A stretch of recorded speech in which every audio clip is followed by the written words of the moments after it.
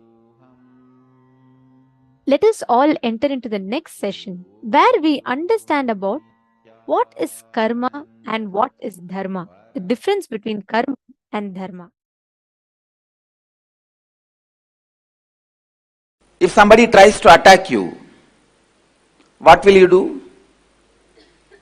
Naturally, you will defend yourself. Do you need a special spiritual practice for it?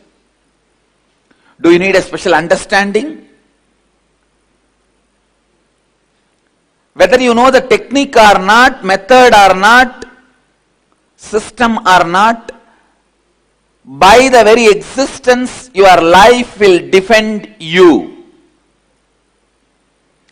Because you don't want to be killed, you not killing others is Dhamma.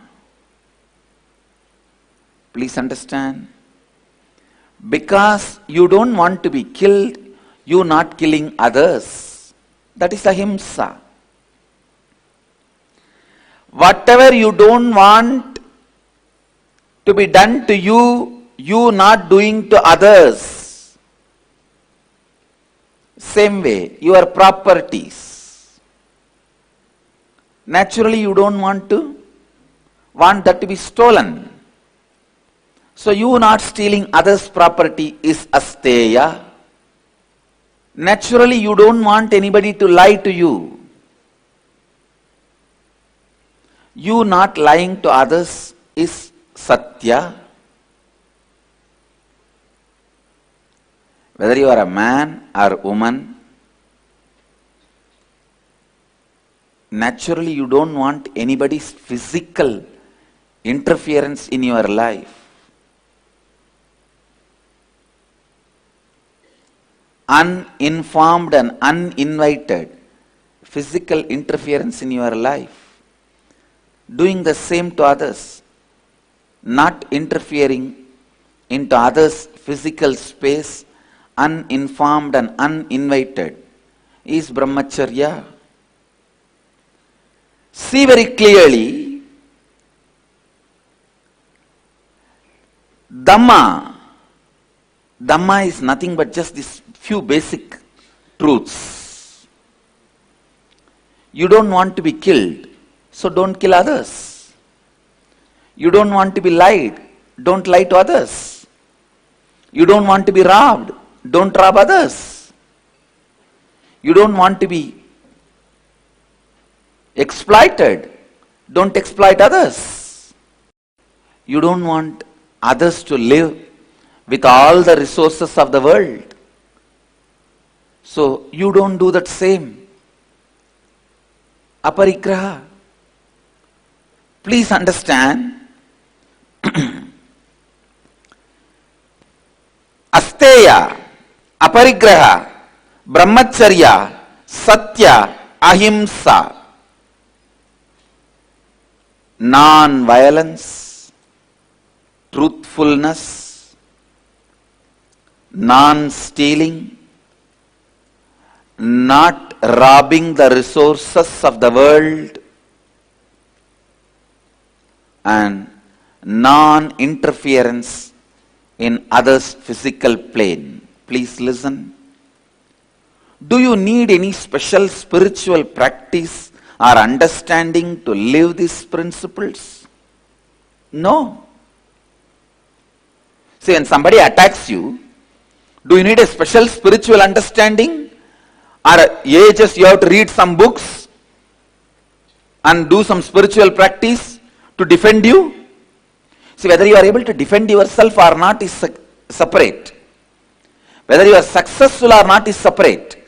But even a worm, ant, raises its hood and tries to defend itself. Understand, you defending your existence, you defending your life, you defending your identity, you defending what you think as you, is natural. Do the same thing to others. That is what is natural flow of life. Understand? Dhamma is always non-controversial. Please listen. Anything other than Dharma, anything other than Dhamma, always will leave some incompletion in you, some controversy in you. Dhamma is the one and only non-controversial flow of life, flow of existence. All judgments lead to more and more arguments, appeal. But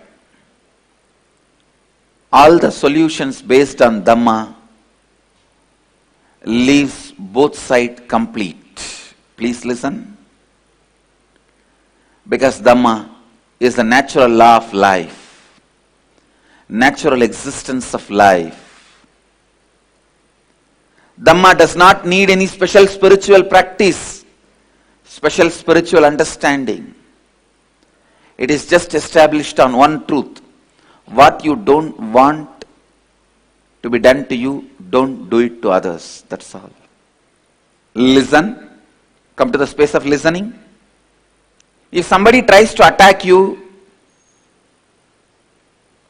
and you defending yourself is the natural law of life, Dhamma. Same way, you not attacking others, harming others is good karma. Knowing you harming others is bad karma. That's all. Understand? Whatever is your natural flow is Dhamma.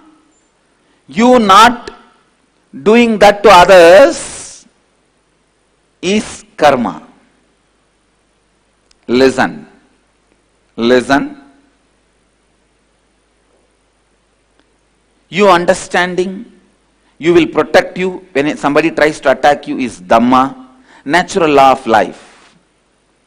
You doing the same thing to others by not attacking is right karma. Attacking is wrong karma. That's all. A simple flow of life is Dharma and karma.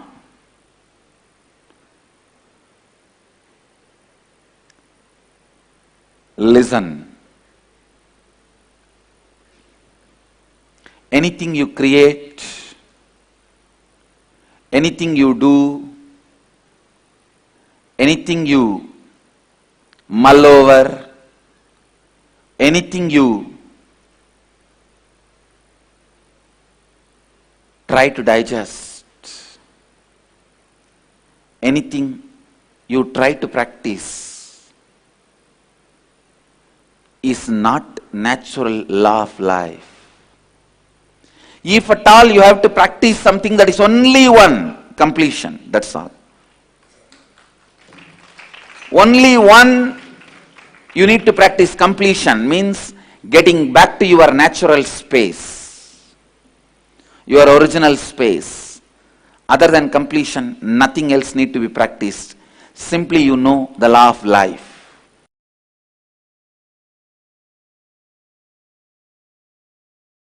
Listen. Listen. Understanding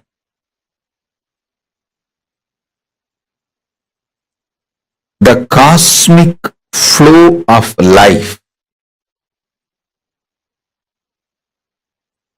like karma,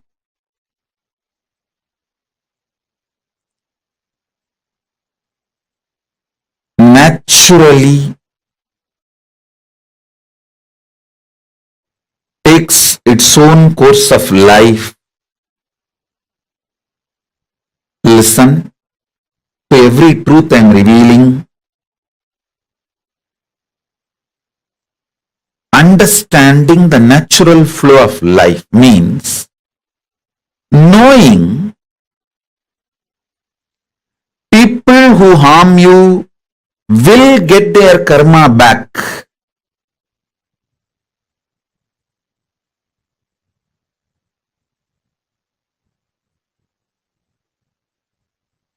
People who support you will get their punya back. If you do something wrong, you get the karma. If you do something wrong but you raise your consciousness, you can save yourself from the karma coming back. Understanding these few basic principles takes away tiredness, boredom, decision fatigue from your head. Listen, decision fatigue is nothing but cherished revenge and frustration by coming to a conclusion, world is not fair. Listen, when you feel world is not fair, you block the flow of energy through you. You block your Shakti. You fall into frustration. Naturally, that leads to decision fatigue. Understanding world is just dharmic. Having simple eyes to see how the karma comes back, how nobody can escape from good or bad. Understanding this basic truth takes away all decision fatigue, frustration, anger about life, vengeance you cherish about people and life, known, unknown, all that just taken away. You become a free channel for energy to flow.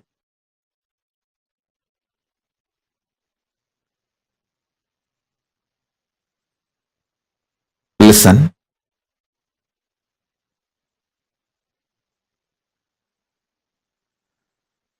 Knowing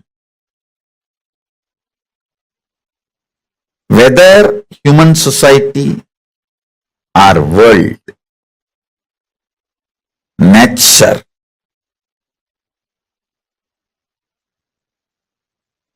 everything known and unknown flows as per dharma. I tell you guys,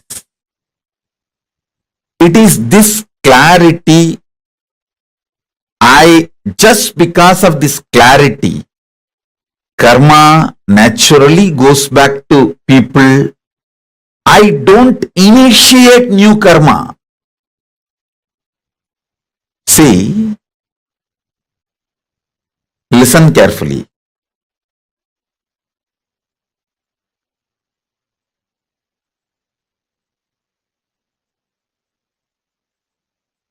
This is one of the biggest confusion, all those so-called logical brains.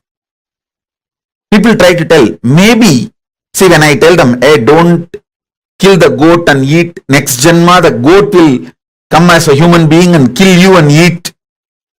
They say, maybe Swamiji, last janma, the goat killed me and ate. That is why now I am killing the goat and eating. Stop initiating new karma. Then your Kundalini will be awakened. You will have the Shakti to see the flow of whole life.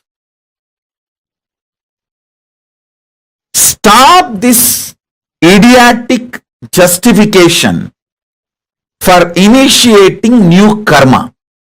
Listen carefully.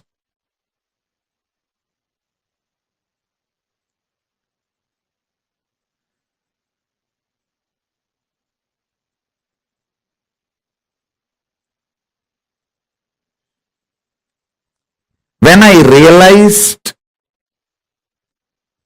the flow of dharma and flow of karma, I stopped initiating new karma chakra or the karmic chains that has brought so much energy in me. So much energy, I tell you.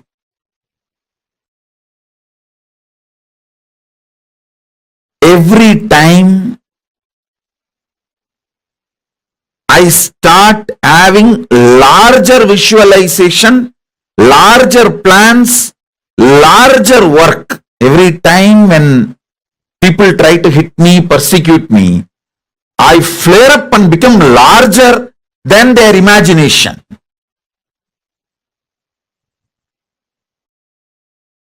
Secret of my energy is knowing the karma flow and dharma flow. I just know you don't need to initiate anything to take revenge on people. Initiate, focus everything to protect you and creatively contributing. That's all. You protect yourself, for that you can do everything. And go on contributing creatively.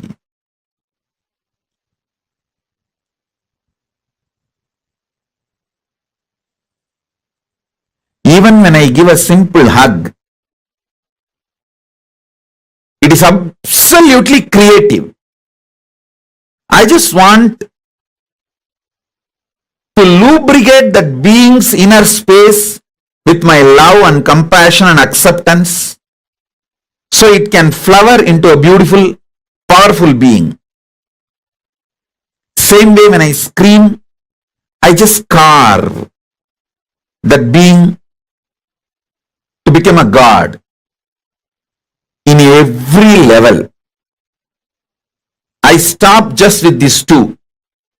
Maximum I protect myself and I go on contributing creatively because I am assured inside me experientially about the flow of the dharma, flow of the karma.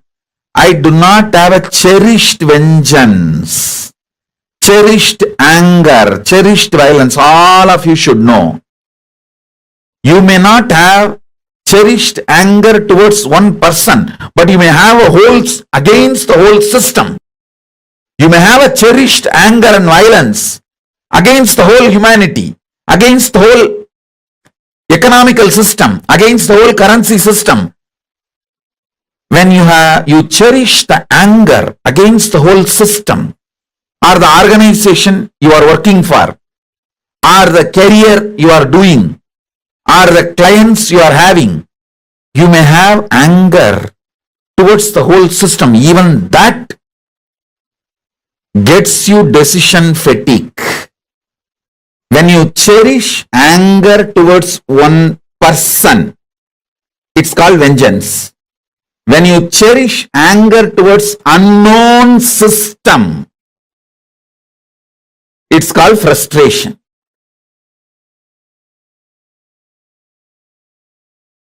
Please understand, your arrogance which makes you believe you can manage the natural law of life itself is called karma.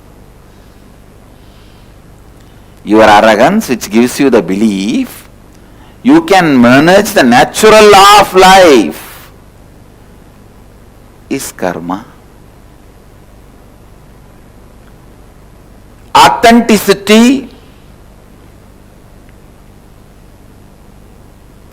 is natural law of life. You can never manipulate it. You can never manage it. Only you can be managed by authenticity. You should be managed by authenticity.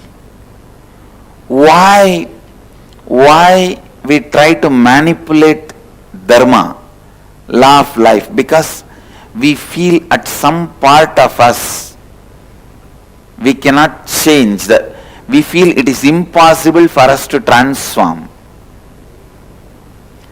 Some habits, some patterns, you feel you can't give up. So naturally, to convince yourself it is okay, you need to manipulate dharma. For example, if you can't live the life of a sannyasi, celibate, then just manipulate the dharma saying, okay, it's okay, this is also okay. If you are unattached and live grihastha life, that is also okay. But if you are unattached, then why are you going to live there? Now I am not saying give up the grihastha life and become a sannyasi. All I am saying is at least be very clear where you are powerful, where you are powerless. And it is not necessary you need to give up grihastha life to achieve Advaita, live Advaita. So from that context, if you say, I don't need to give up the grihastha life because that is not required for Advaita, living Advaita, then you are right. But if you say, no, without attachment, if you live there, that is also okay, then you are manipulating dharma. Please understand. If you can't get up early morning for yoga, naturally you start manipulating. No. That and all is not required for me. Just if I mentally align myself and remember God few minutes, He will immediately land on me and support what is there. Unnecessarily waking up in the early morning, bending the body this side, that side, and if I just remember, that's all, that is enough. This is manipulating dharma, understand? Actually, waking up early morning is not necessary for Advaita. It is a support, but not a compulsion to live Advaita. From that understanding, if you think, then it is okay. Listen. You may ask, what is the difference between these two thought currents? When you understand what is necessary and what is not necessary, you never fall into powerlessness. But when you think something is necessary and not able to do, you fall into powerlessness. Only the fellows who fall into powerlessness manipulate dharma. Trying to manipulate dharma is karma. Trying to manipulate dharma is karma. Understand? If you know thoroughly, you have to get up early morning for living Advaita. If you can't get up, the right thing to do is completing with the pattern you are not able to get up and making your body and mind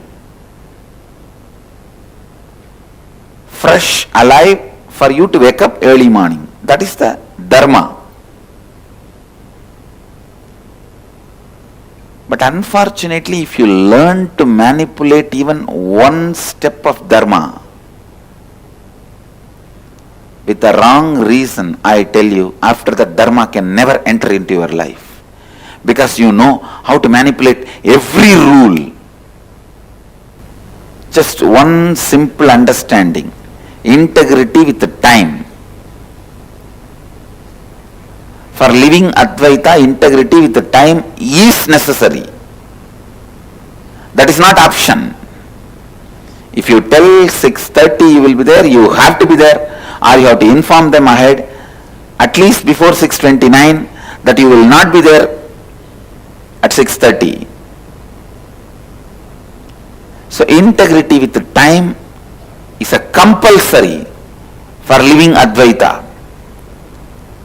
But when you can't maintain this integrity with the time and you start manipulating within you and without you, means inside you and outside you, both.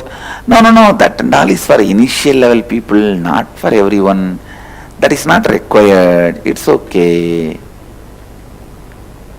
Once you manipulate yourself, convince yourself that Integrity with time is not required. The moment you convince yourself, be very clear, you entered into the pattern of karma. After that, within 3-4 months, you will convince yourself with all types of manipulation. Authenticity is not required for you. You will convince yourself non-violence and cruelty-free lifestyle is not required for you. The ability to manipulate dharma, the mental setup of manipulating dharma, I tell you, that is the most dangerous pit a human being can fall. That's the most dangerous drainage a human being can fall. I tell you, I have to look at the stark reality.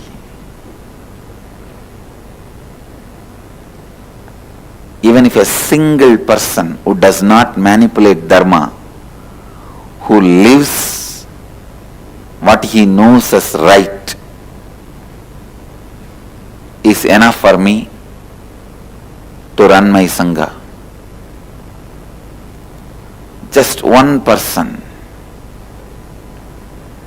I am searching just for those 1 or 2 persons who does not manipulate dharma. Please understand.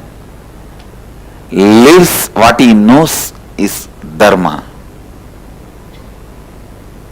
Does not use different words, theories, theologies, concepts to manipulate it. I am searching just for those 1 or 2 diamonds. Of course, I wanted to make millions of people. I wanted to make is different, but still I have not got even one is the truth. Who does not manipulate dharma in his thinking. There is no blind spot in his thinking. If he knows right, he does it. If he does not know, he knows it is not required. If he does not get up in the morning and come for yoga, he knows it is not required. If he knows it is required, he is not inefficient or there is no impossibility. That is what I call no blind spot, no manipulation of the principles. It is unfortunate. One of the very important Hindu guru telling publicly he is searching for one person who does not manipulate the dharma. Understand? The scale I set also need to be looked in. Its highest standard. Anyone who lives in his life without manipulating even one step of dharma lives enlightenment. The pattern of manipulating and compromising with the life of Advaita is karma. The pattern of coherently vibrating with the Advaitic thinking, being in sync, synergetic with Advaitic thinking is what I call dharma. Who knows the dharma and do not compromise, do not manipulate it, lives enlightenment. Sit and think through your whole life. Let your whole life be aligned with dharma. Whatever species exists on the planet Earth, they all have a right over the planet Earth just like we have a right. We don't have a right to vacate them from the planet Earth just because of our whims and fancies. No. Everything you live should have the context of Advaita. Everything which has the context of Advaita should be lived by you is living enlightenment. Lifestyle of no blind spot. Every understanding from the context of Advaita has to be lived uncompromisingly. If you are made to understand this is responsibility, you have to live it. This is enriching, you have to live it. This is authenticity, you have to live it. This is integrity, you have to live it. No question of compromising. No compromising. If you are powerless somewhere to live the Dharma, complete. Complete with that powerlessness. Complete with that powerlessness and raise yourself to the next level. But no question of manipulating it. If you manipulate Dharma, you will never transform. You will never know where you need to complete. You will continue to be the same sewage, thinking outside you sprayed enough perfume, no one will have a smell. Yes, but inside you will be stinking.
So beautifully, Swamiji had explained to all of us the relationship between karma and dharma.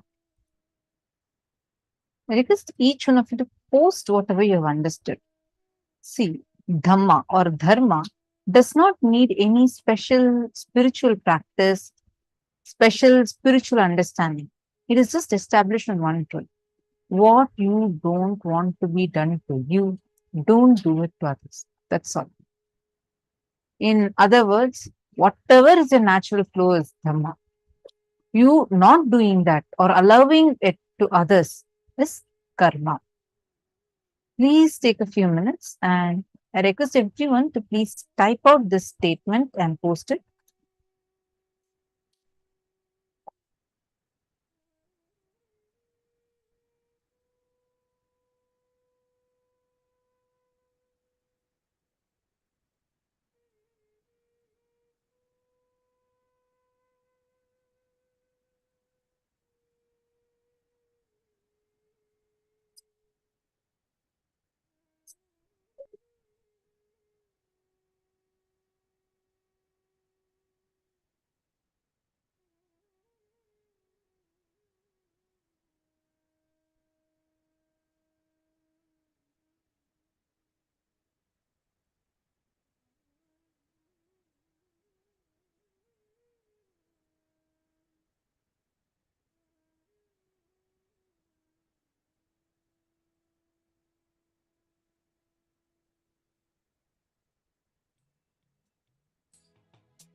Hope all of you have written this one extremely powerful cognition. So now let's discuss this deeply. Whatever you understood in the first session, where what we learned about, the previous session, where we learned about what is karma, correct? We all had so many questions. Now, how many of you are understanding in a little deeper way about what karma is? Simple. Don't do unto others which when done to you will cause you pain and suffering. How many of you are understanding this? Chingu was posted, thank you, Ma. This session is so helpful. Trying to do the best for feral cats is never easy. They never cooperate. It's good to know the intention is what matters, even though they don't understand this is for their good. See, it is simple. Don't do unto others which when done to you causes pain and suffering. Whatever is your natural flow is karma. Not doing it yourself or not allowing it to happen to others is karma. You are understanding this?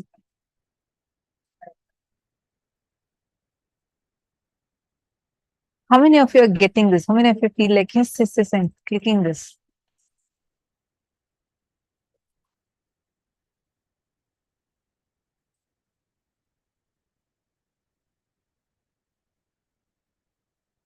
Now, with this definition, look, analyze, scan the different aspects of your life.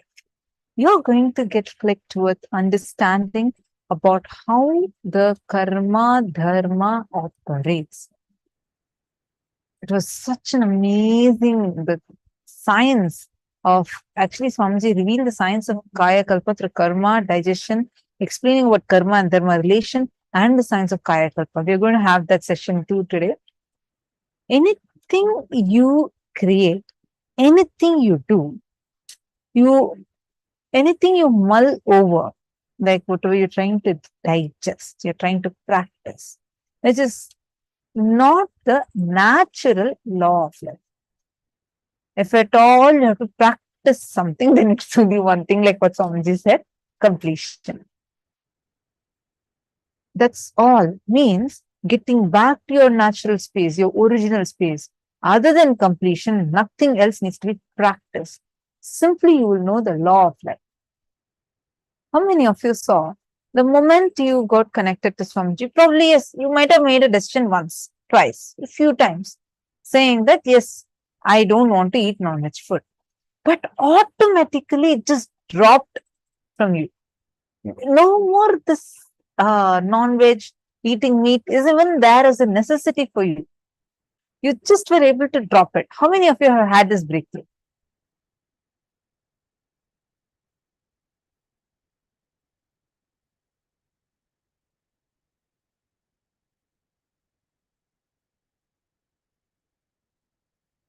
Ma Susan Davidson is saying yes, and it seems like we are collecting karma at every turn. That is true, Ma. That is why they say, right? All of us are having, all of us usually have a lot of these things inside us, like the thought currents. Minimum, you'll actually have like 2-3 thought currents, maximum 10 thought currents, not more than that. Everything will be based from that thought current. So anything that you're getting stuck with in that thought current and you do an action, it is karma. The thought current matters. The moment you understand this, you have so much of clarity. That is why whenever Swamiji is giving such a powerful cognition, powerful revelation, you're like, hey, this is just doing something. I feel so, my brain is getting expanded. I feel so light, right? How many times you'll experience that? We feel so empowered. We feel light, liberated. Because the powerful cognition liberates you from these stuck thought currents. The stuck thought currents is literally like your brain is being constipated. Literally. And that is what is creating karmas for you. Every moment that you operate from unclutching, let me be established in completion. Every time you do that, powerful cognition always liberates you, means it will not put you through some series of thoughts that you keep mulling over. It liberates you. You will be more alive. You'll be present. You'll be glowing, so active. Unclutching does not equate to you having to be sad or, you having to be very silent, sitting quiet in a corner and doing meditation. How will you run your life? Just by sitting and doing that. You're going to be still involved with your life. You're still going to be active. You're going to be working on projects from the space of unclutching. Amazing unclutching, intense unclutching, and intense activism. That is what is a space we need to be in. And moreover, one beautiful thing, Swamiji tells, let's say you're struggling with 10 patterns. Every morning it's a struggle for you to get up, and then you have a pattern of, let's say, coffee addiction, and let's say you have a pattern of binge watching movies, and let's say you have a pattern of drinking. Let's say you have such, a bunch of these patterns. The best news is, even if you break one pattern with your conscious will, breaking the 10 other pattern will be just like a piece of cake. You'll be very easily, you'll be able to do it. It will not be a struggle for you. Understanding? Even your decision, your conscious will to manifest the breakthrough in one pattern. And understand, anything that happens in life, like she was just saying, there's nothing called as something bad is happening to you. Everything that happens in their life is the possibility of expansion for you. Swamiji will tell that only arrogance remembers the pain in life and forgets to offer gratitude for the good things in life. Always arrogance will only remember the painful things in life. That is why we will collect. We'll say, oh, this is because of my karma, that is because of my karma. And we forget to remember, recognize the auspicious things happenings in life. And all the things that you can, which makes you believe. See, only arrogance makes you believe that you can manipulate the natural law of life. So understand, you should never manipulate dharma. Never manipulate the dharma.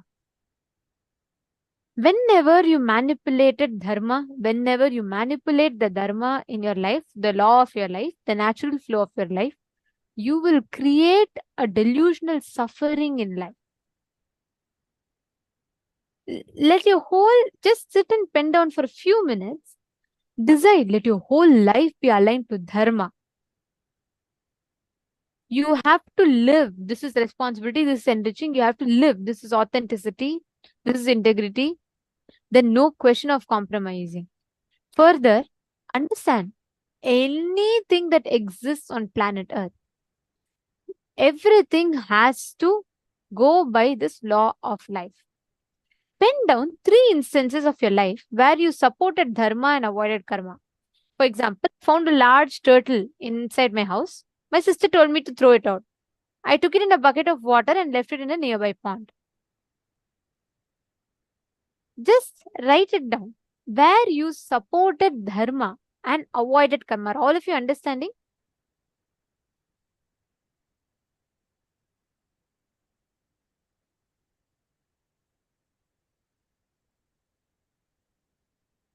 When you fulfill it, for example, you are supposed to be, you are seeing that someone is suffering.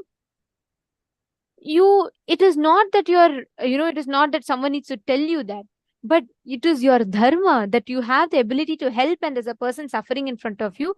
You naturally went and you did the dharma of enriching the other person, because of which you avoided the karma.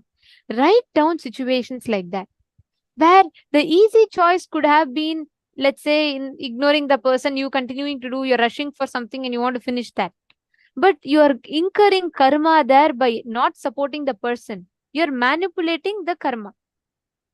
Whenever we postpone, procrastinate due to laziness, boredom, tiredness, we are manipulating the dharma and in turn incurring karma. Write it down. I just wanted to read out this beautiful experience Mayana has posted. I had a breakthrough on fasting last days. I did not eat for 3 days and it was so simple. I just thought and offered it to Swamiji and Devi. Yeah, and she said that she clicked with saying that we can actually surrender even fasting to Swamiji. And first, I only wanted to fast for 1 day only. Wow. See, now, Vayana, how powerful you feel, right?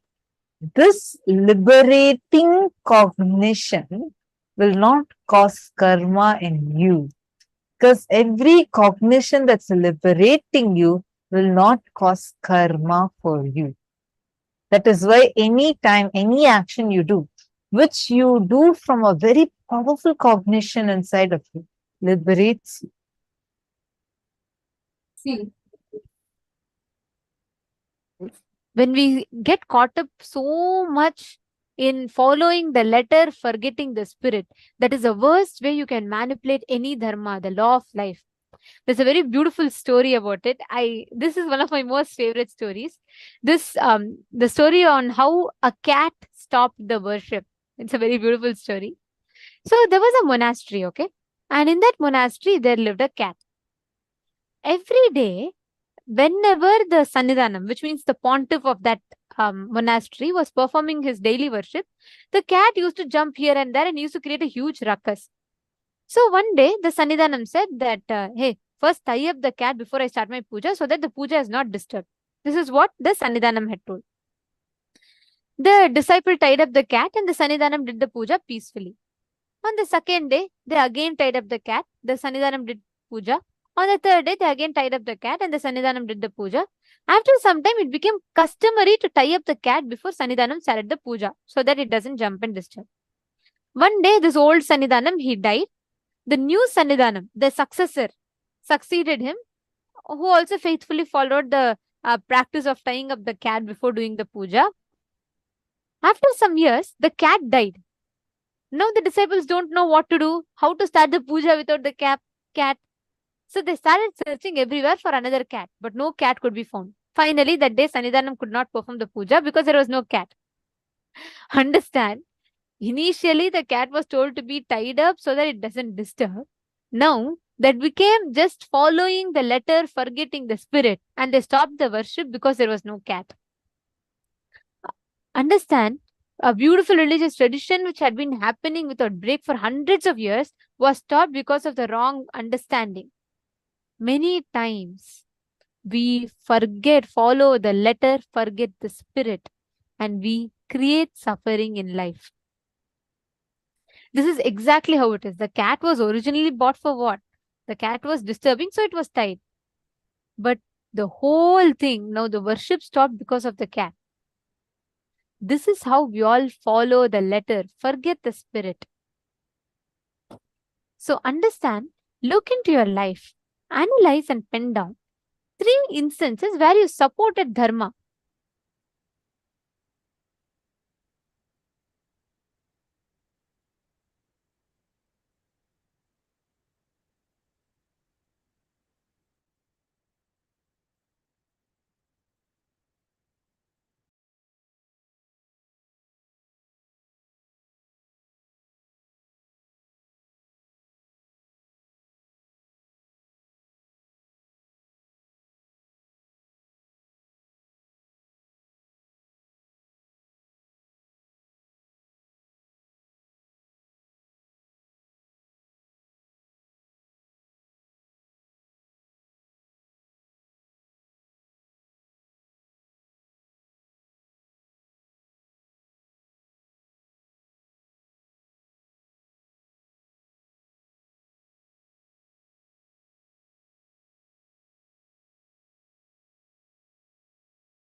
slowly relax in that powerful space of being in that space of dharma. As Swamiji so powerfully said, what you do is what you get. What you give is what you get. From that context, understanding the science behind this dharma chakra, it's not about the actions, it is about the thought current behind what you do. Fundamentally, this means that it's not about what you see as a result. It is not about what is perceived in the outer world, in the length, breadth, and depth. It is about the space you hold. It is about from what context, from what cognition you did whatever you did. Saying that, let us establish ourselves in that cognition of I am Paramashiva. I am manifesting only Paramashiva. All I see in my life, whether it's me, whether it's another person, whether it's another place, is just an extension of Paramashiva.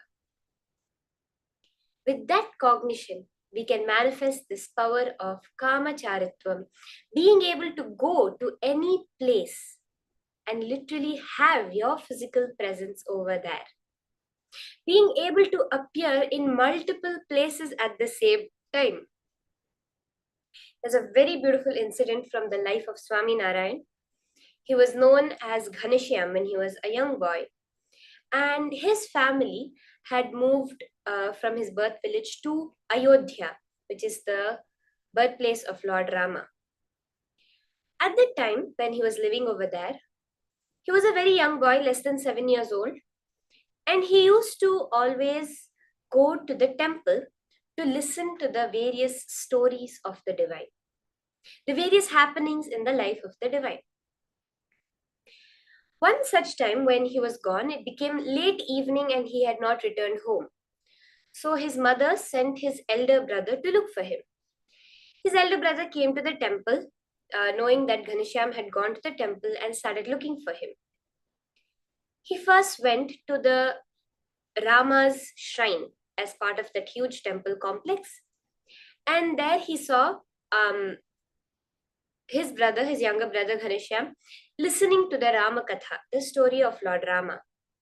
So he goes and calls Ghaneshyam saying, "Come, mother is waiting, it's time for us to go home." Ghaneshyam says, "See, you go to the next shrine, the Krishna shrine, get blessings and come. By the time this story will be over, and then I will come with you." So his brother says, "Okay, make sure you come. Don't try to sit for longer after that."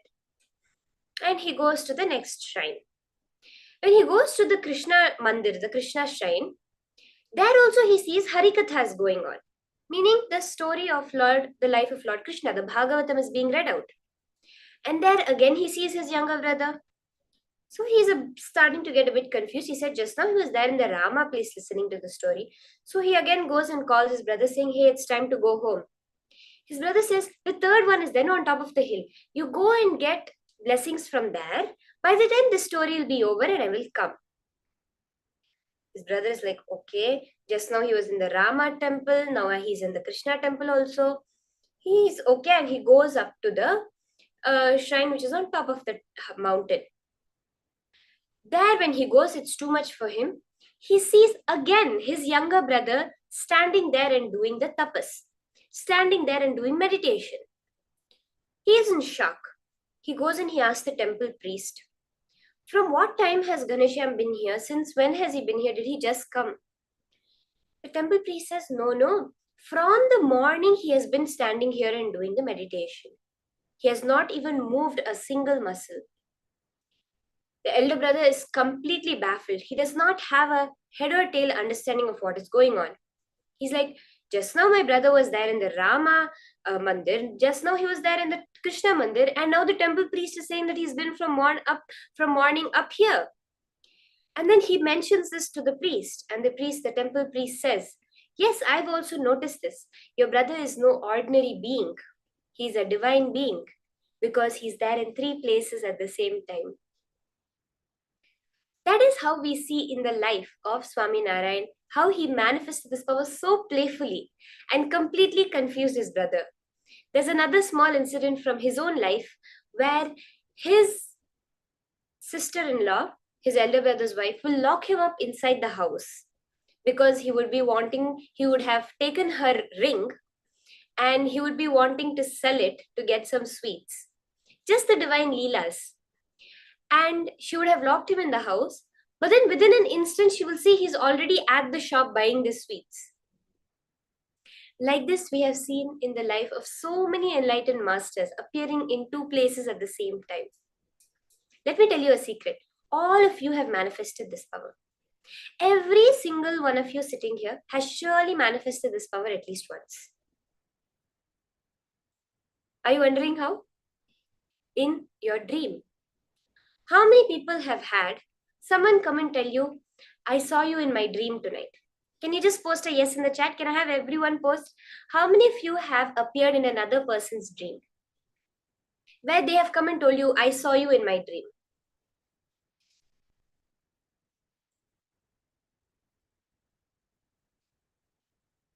Yes, okay, Madonna is saying that she has heard this. Can I request everyone to post?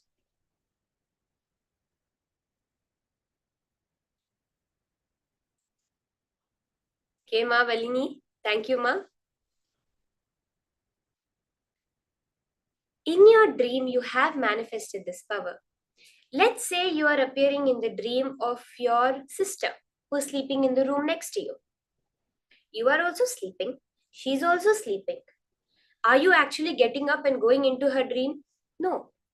But you are existing simultaneously to your mother who's seeing you sleep on the bed and to your sister who's dreaming about you. Or else you have two people dreaming about you at the same time. All we are doing is raising the frequency of that to manifest it in this higher reality also.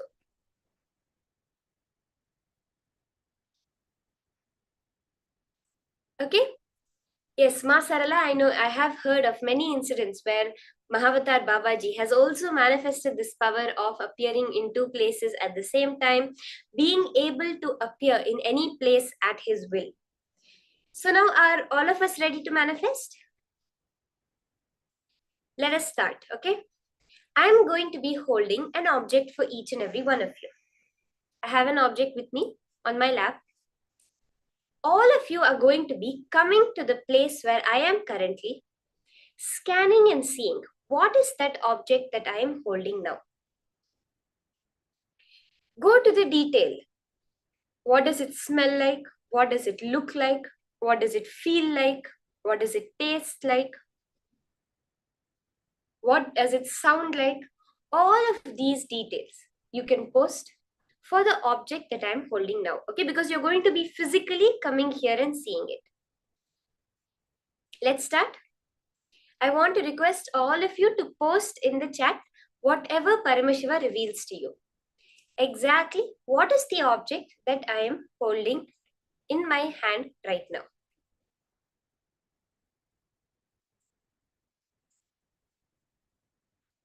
Sit in the space of intense feeling connection with Swamiji.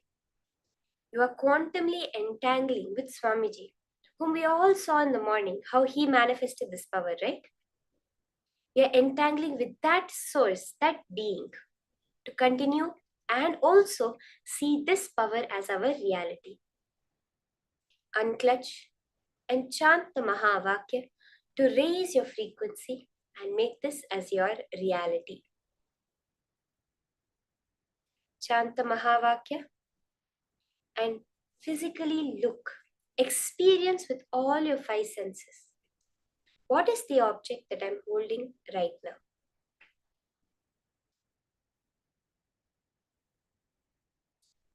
If you have any doubts about the manifestation, if you're understanding completely, I request all of you, you can post in the chat any doubts, any questions, any clarifications you need.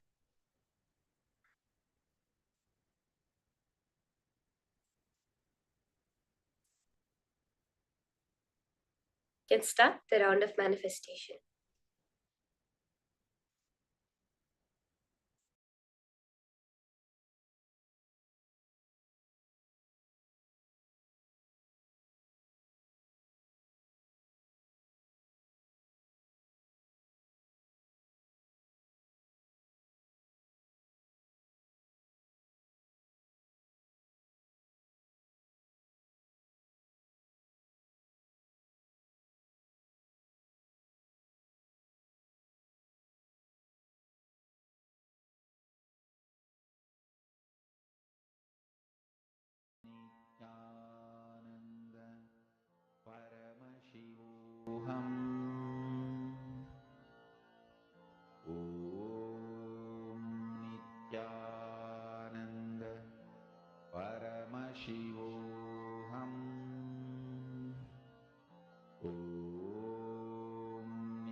I see people starting to post. Thank you. As and when Paramashiva is revealing to you, you can immediately start posting it in detail. Go through all the five senses. What are the sounds that Paramashiva is revealing to you? The sight, the touch, the taste. All of this you can post.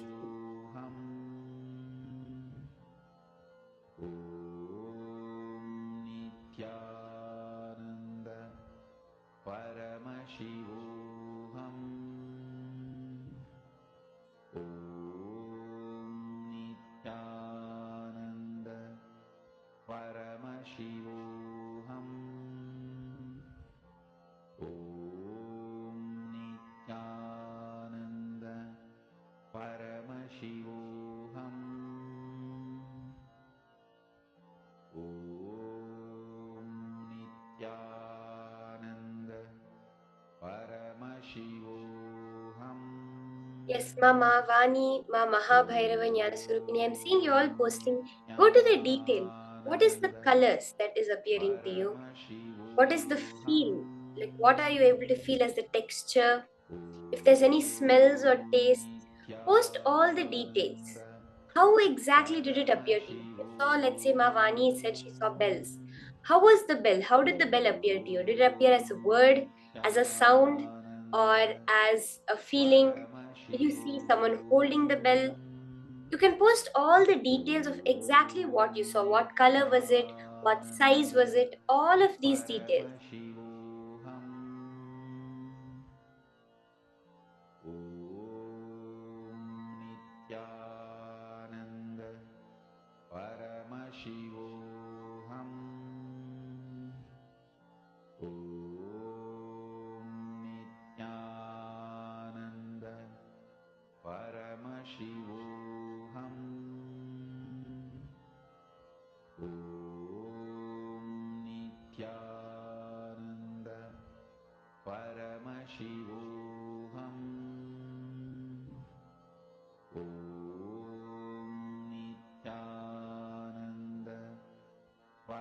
Okay, so let's start verifying this round.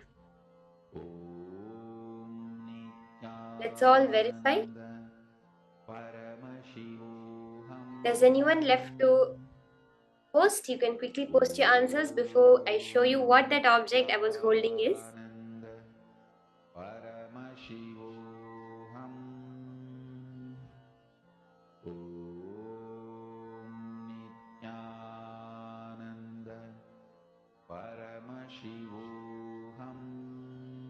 Anyone left to post?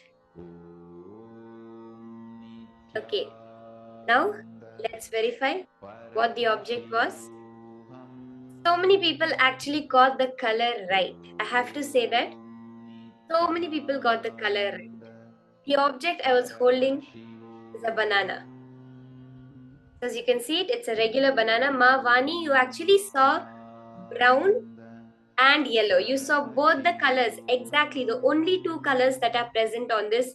You saw both of them. Valini, you also saw yellow. And Ma Mahabhairava Jnana Swarupini, you actually posted something golden, something shining.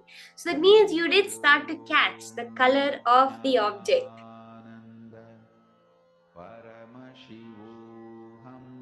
Ma Kalyana Sundari Ma, you saw a green apple. You did see a fruit. You were very close, Ma. You saw a fruit. So this is the object that I was holding. A banana. Okay, so now for the next round, the same way as all of you manifested with me, I want all of you to connect to a partner and manifest. Okay? Let's all celebrate. So many people got it right. Exactly the color. See, if even one of us have manifested, it means that all of us have manifested. Each and every one of us right now have manifested. If Ma Vani saw yellow, if Ma Valini saw yellow, that means each and every one of us have manifested because everybody is an extension of us. When you're hurting someone, you're not hurting anybody else but you because only you exist. So when a manifestation happens, it's nobody else that has manifested, it is each one of you that have manifested. So celebrate it. And now I request all of you to connect to a partner. All of you are going to be connecting and asking them for a similar object. You can ask them to keep an object in the hand. It can be any object. You can tell them you're practicing this power. You are manifesting the power of Kamacharitvam. And request them to keep the object in their hand off camera. And then you can scan and tell them exactly whatever Paramashiva is revealing to you. Okay, you can connect to your partner within the Zoom or anyone who's there around you also. You can connect to them and do this round. The same process, unclutching, Mahavakya, and intense feeling connection with Swamiji. Let's start.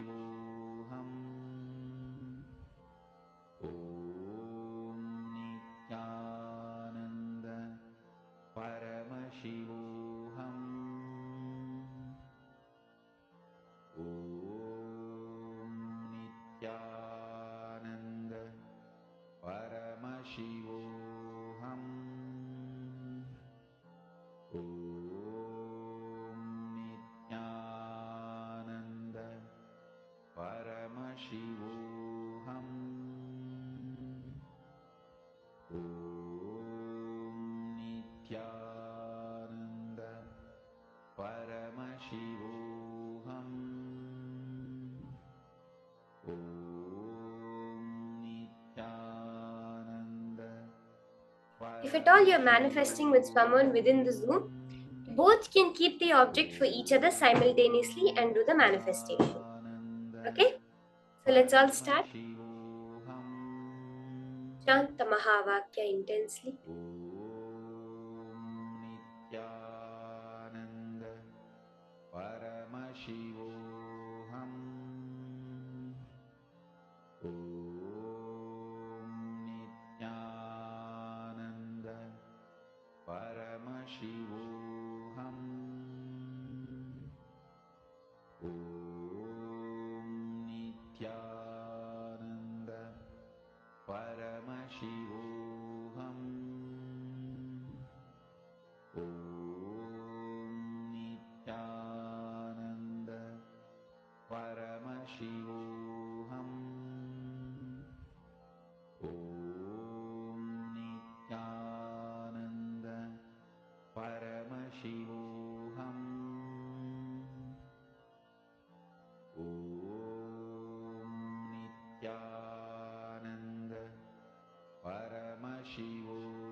Paramashivoham. Om Nithyananda Paramashivoham. Om Nithyananda Paramashivoham. Om Nithyananda Paramashivoham. Om Nithyananda Paramashivoham. Om Nithyananda Paramashivoham. Om Nithyananda Paramashivoham. Om Nithyananda Paramashivoham. Om Nithyananda Paramashivoham. Om Nithyananda Paramashivoham. Om Nithyananda Paramashivoham. Om Nithyananda Paramashivoham. Om Nithyananda Paramashivoham. Om Nithyananda Paramashivoham. Mahamahavagya, spiritual lullaby for samadhi, and Suprabhatam, wake up call, wake up song for Paramashiva. This Mahamahavagya is spiritual lullaby for you to fall into samadhi. Suprabhatam, wake up song for Paramashiva to wake up in you. Just remember this one powerful cognition. This Mahamahavagya puts me in samadhi. This is spiritual lullaby for samadhi. And Suprabhatam, wake up song for Paramashiva in me. For Paramashiva to manifest. With this one spiritual powerful cognition, chant this Mahamahavagya.